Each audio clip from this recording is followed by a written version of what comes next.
Hi guys, I am Shinma Shekhar Sharma, currently studying in first year MBBS Guwahati Medical College Hospital. In this video, we are going to discuss about the physics tips and tricks. So what happens in case of physics? There are some tips and tricks which become useful in the examination hall. Because in examination hall, there is a limited time in your hand, only 3 hours. So if you use these tips and tricks, then it will be beneficial for you to maintain your time throughout the exam. So the very first point about physics is the time management. So you can spend more than 1.5 minutes per question in the NEET exam. So what happens, this is the time management come from practice. So what you can do? So when you practice MCQ in home or you are giving test or MCQ practicing, you should keep a watch, it may be wristwatch or any other device, so that you can monitor your time, how many time you are spending per question. So time management is very important.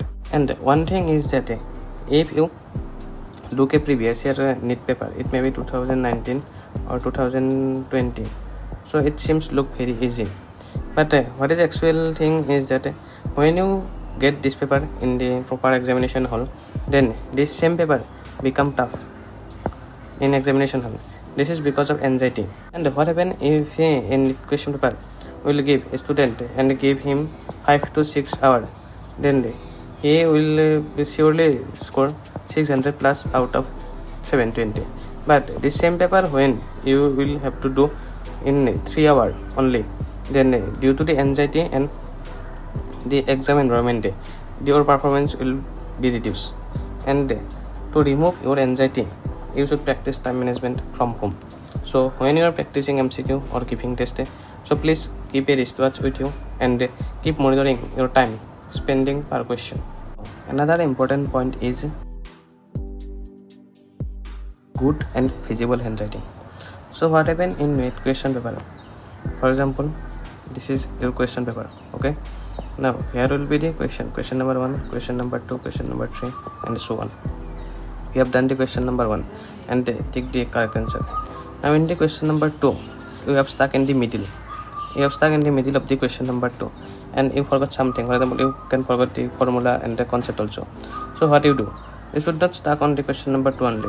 You have already spent more than 1.5 minutes. So you should not stuck more time here. So you should move forward.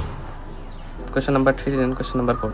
So if you have a good handwriting, then the what portion you have already did in the question number 2, you should done here. This is the rough page. This is the page or rough work. So in the question number 2, the half portion that you have already done, if you do here and if you have a good and disciplined handwriting, then when the whole question paper will be finished and you come to the question number 2, then you can start from here. But if your handwriting is not so good and it is not disciplined and the letters are not visible, then you could not start from here. Okay, you will be start from the very beginning, and this is properly wastage of time. So you should have a good and disciplined handwriting and do the rough work in this place. Okay. Now the third important point is categorize the question. So what happens in the NEET, out of the 45 question, generally 3 to 4 question are the out of box question, or not out of boxes, they are generally tougher compared to the other question.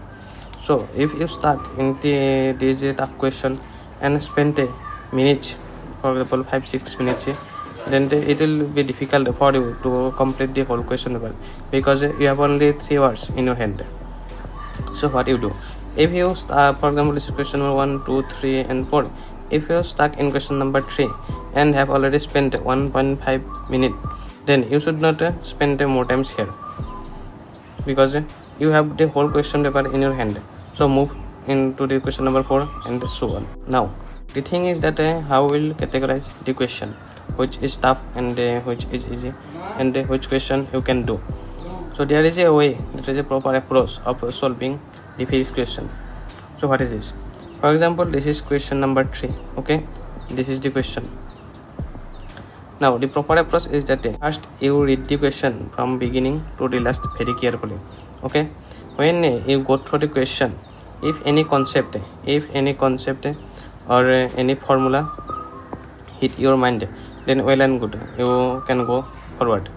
But if you find no any concept or no any formula in your memory, and you seems that this question is totally new and you have not do previously, you should read from the question once again from the beginning to the last very carefully. After two readings, if no any concept hit your mind and no any formula, then keep this question here. You should not spend more time here and move to the forward. That is question number 4. Okay, because if you spend more times here, then the whole question paper in your hand and it will be difficult to manage your times. So don't stuck on this, move on. Now the next point is this. So what happened in the physics, it is also important for chemistry. Okay, so what happened in physics and also chemistry, the unit conversion, it is very confusing during the exams. It seems looks easy, but in the examination hall it is very confusing. So you should have a proper knowledge about the unit conversion. For example, 1 liter equal to 1000 milliliter equal to 1000 centimeter cube equal to 10 to the minus 3 meter cube.